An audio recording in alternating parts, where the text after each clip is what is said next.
Hi guys. അപ്പോൾ മൂസു നാട്ടിൽ നിന്ന് ബാംഗ്ലൂരേക്ക് എത്തി. അപ്പോൾ ഓനെ പിക്ക് ചെയ്യാനായിരുന്നു ഞാൻ രാവിലെ തന്നെ പോയത്. അത് കഴിഞ്ഞിട്ട് വീട്ടിലെത്തി നോക്കുമ്പോൾ പൂജ പറഞ്ഞു ഈ യൂസിന് ചെറിയ ജലദോഷം പോലെ ഉണ്ടായിരുന്നു. അപ്പോൾ ഒരു മൂക്കൊലിപ്പ് പോലെയൊക്കെ ഉണ്ടായിരുന്നു. അപ്പോൾ നമ്മൾ നേരെ കാവേരി ഹോസ്പിറ്റലിലേക്ക് വിട്ട് ഒരു ഡോക്ടറെ കൺസൾട്ടൊക്കെ ചെയ്തു. അപ്പോൾ ഡോക്ടർ പറഞ്ഞു വലിയ പ്രശ്നവും കാര്യങ്ങളൊന്നും ഇല്ല.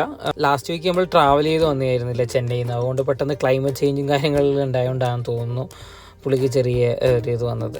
പിന്നെ ഡോക്ടർ അവിടെ നിന്ന് കുറച്ച് മരുന്നൊക്കെ സജസ്റ്റ് ചെയ്തു. അപ്പോൾ ഇപ്പം വലിയ പ്രശ്നവും കാര്യങ്ങളൊന്നുമില്ല. ഉച്ചയ്ക്ക് നമ്മൾ സ്പെഷ്യൽ ഇറച്ചിച്ചോറായിരുന്നു.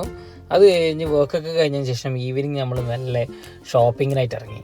അപ്പോൾ ചെന്നൈയിലൊക്കെ പോയിട്ട് വന്നിട്ട് ഇന്നാണ് നമ്മൾ പച്ചക്കറിയും കാര്യങ്ങളൊക്കെ വാങ്ങാനുള്ള ഷോപ്പിങ്ങിന് വന്നത്. അപ്പോൾ അങ്ങനെ കുറേ പച്ചക്കറിയും മീനും കാര്യങ്ങളൊക്കെ വാങ്ങി ഷോപ്പിംഗ് കഴിച്ചു. അപ്പോൾ അത്രയൊക്കെ തന്നെയുള്ളൂ. Thank U.